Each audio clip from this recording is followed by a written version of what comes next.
Again, on behalf of the partners and staff of PricewaterhouseCoopers, we are pleased to have the opportunity to collaborate again with the Chamber to host a post-budget breakfast discussion for what is certainly one of the most anticipated budgets in recent history. In fact, as you can see from our PwC newsletter on the tables, we've summarized this year's budget as a reality check.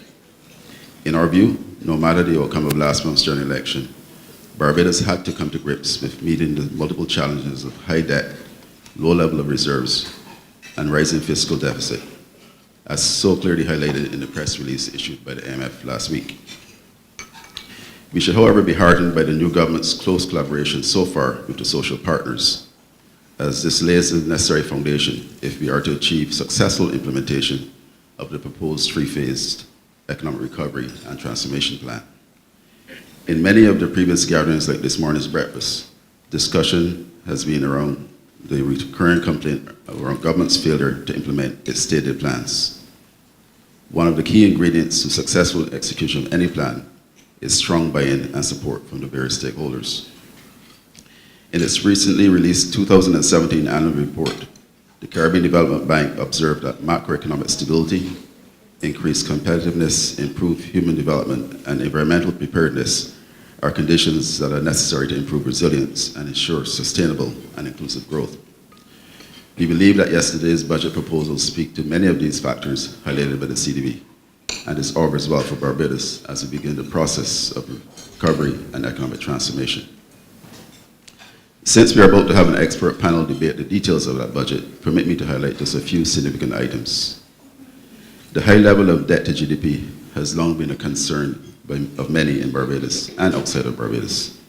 I think it's safe to say that the Prime Minister's announcement that public debt is to be brought to more sustainable levels through negotiations with domestic and external creditors is welcomed. We would, however, caution that these negotiations should be handled delicately to avoid creating undue fallout, especially for domestic creditors. In the area of reform of state-owned entities, this has been the subject of several studies and recommendations, including most recently by PwC last year, given the size of annual transfers from central government. We are therefore pleased and commend the government for the decision that during the next 90 days, the funding for 3 SOEs, BTMI, BTPA, and sanitation, will be completely independent of the consolidated fund, and the QEH will be partially off the consolidated fund. We encourage government to stay the course and pursue the necessary subsequent phases of SOE reform involving mergers and possible divestment, and commend them for the stated intent yesterday that any such actions will be taken after a suitable dialogue with the social partners and the country as a whole. We further welcome the decision to review the governance arrangements of BTMI and BTPA with a view to transferring lead responsibility to the private sector for ownership and management by October. As someone who was present during many of these debates on private sector involvement in the marketing of Barbados, I see this recommendation as one of the more innovative approaches in yesterday's budget address. We hope that it will provide a foundation for sustaining the recent growth in the tourism sector. We also agree with the Prime Minister's assertion that developing a sustainable long-term financing approach for healthcare in Barbados is vital given our demographic and high levels of non-communicable diseases. Let us not also forget that we also have our own part to play by attention to our diet and regular exercise, as my wife reminds me.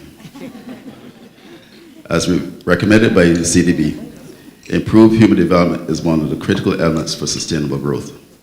The announced initiatives to address the quality and cost of education available in Barbados would seem to suggest government's focus on supporting the nation's young people and their education.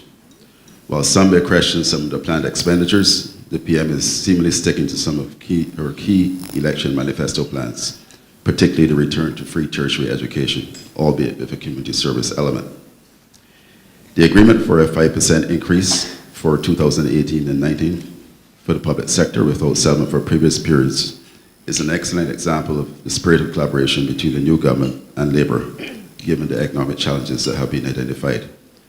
We should all laud and support all parties for this resolution that has been achieved in a relatively short space of time. The final area I would highlight is the international business sector. As we note in our newsletter, this is an area that has been long overdue for government's attention, and we believe that government missed an opportunity to state what specific actions will be taken to support the industry against wider international pressures. In summary, we believe the new government should be commended for its budget measures, which, as stated, represent a reality check for Barbados.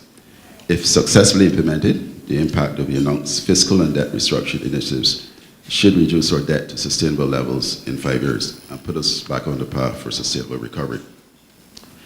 In closing, we urge the government to maintain its approach of collaboration with the private sector and labour in the best interest of all Barbadians, and now encourage them to focus on the implementation of these initiatives and the very necessary reductions in public expenditure.